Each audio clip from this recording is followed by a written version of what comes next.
छापामार कार्रवाइयों की बात हो रही है तो जरा बात क्राइम ब्रांच की भी आपके सामने रख दे, क्योंकि क्राइम ब्रांच की तरफ से भी अपनी कार्रवाई आज मुकम्मल करते हुए अदालत के सामने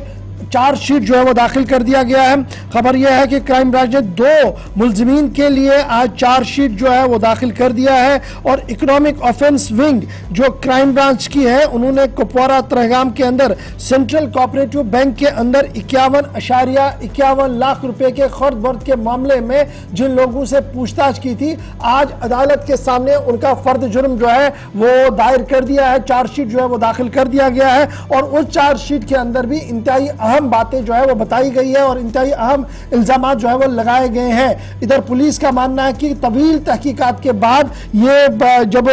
खबर उनके पास आई थी तो उसके बाद पूरी इंक्वायरी की गई और इंक्वायरी के बाद ही आज चार्जशीट को ले लिया गया है कोर्ट के सामने और उन्हें उम्मीद है कि इस जुर्म में मुलविस लोगों को जबरदस्त सजा अदालत की तरफ से दी जाएगी। हमारे साथ आसिफ रशीद इस पूरी खबर पर मौजूद है। आसिफ, क्राइम ब्रांच की जब हम बात करते हैं तो क्या कुछ डिटेल्स वहां पर है क्राइम ब्रांच की तरफ से, क्या कुछ कहा गया, ये कौन लोग हैं और क्या इल्जाम है? ये जो 51.41 लाख रुपए का मामला है, क्या ये खर्द बर्द का मामला था या कुछ और भी है?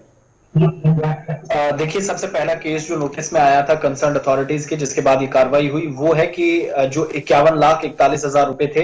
गड़बड़ी के इल्जामात थे, आगे पीछे ये पैसा किया गया था, इसमें खुदबुद हुआ था और ये सारा का सारा जो है वो बैंक के खाते पड़ा था। यानी एक तरह से बैंक डूब गया था। इतनी सारी रकम जब सही तरीके से इस्तेमाल नहीं हुई तो पता चला कि इसका गलत इस्तेमाल किया गया है। जब तहकीकात शुरू की गई तो तहकीकाती अमल के दौरान पता चला कि 2 लोग जो बैंक के अंदर ही काम करते थे, दोनों इसमें डायरेक्टली इन्वॉल्व थे। एक मोहम्मद अशरफ भट्ट और दूसरा बशीर अहमद खान का नाम सामने आया तहकीकात के दौरान और दोनों को उस वक्त से अब तक इस तहकीकाती अमल का हिस्सा बनाया गया था। लेकिन बिल आखिर जब इल्जामात लगते हैं, वो अलग बात है, इल्जामात तय भी करने होते हैं, तो वो तय किए गए उस विंग की तरफ से जो क्राइम ब्रांच कश्मीर की वो विंग है जो इक्तिसादी तौर पर अगर कहीं पर कोई उतार चढ़ाव देखा जाता है, कोई कमियां या खामियां कहीं पाई जाती है, खुर्द-बुर्द होता है या फिर कहीं पर यूं कहा जाए कि पैसे का गलत इस्तेमाल होता है, तो वहां पर ये विंग एक्टिव हो जाती है, काम करती है। इसी तरीके से इकोनॉमिक जो ऑफेंस विंग है कश्मीर क्राइम ब्रांच की, उसने केस दर्ज किया और बिलाखिर आज जो चार्जशीट सामने आई उसमें पता चला कि एक तो FIR नंबर जो 27/2016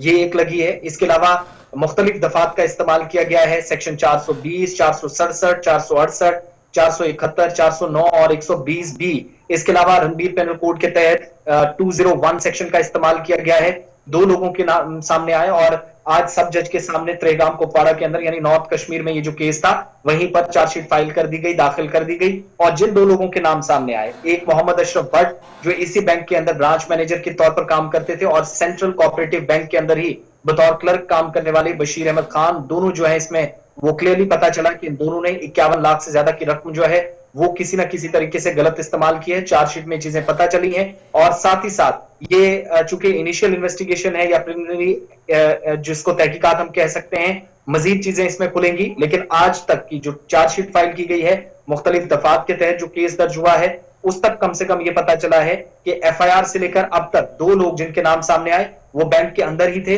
वो ही गलत इस्तेमाल कर रहे थे इस पैसे का और न सिर्फ गलत इस्तेमाल किया गया बल्कि इसका जवाब देने में जब उन दोनों से सवाल किए गए विंग की जानिब से तो पूरी तरीके से नाकाम रहे, जिसके बाद इन दोनों लोगों से पूछताछ करने के लिए हिरासत में भी इन लोगों को लिया गया था। बहुत शुक्रिया जी आसिफ रशीद हमारे साथ इस खबर पर जान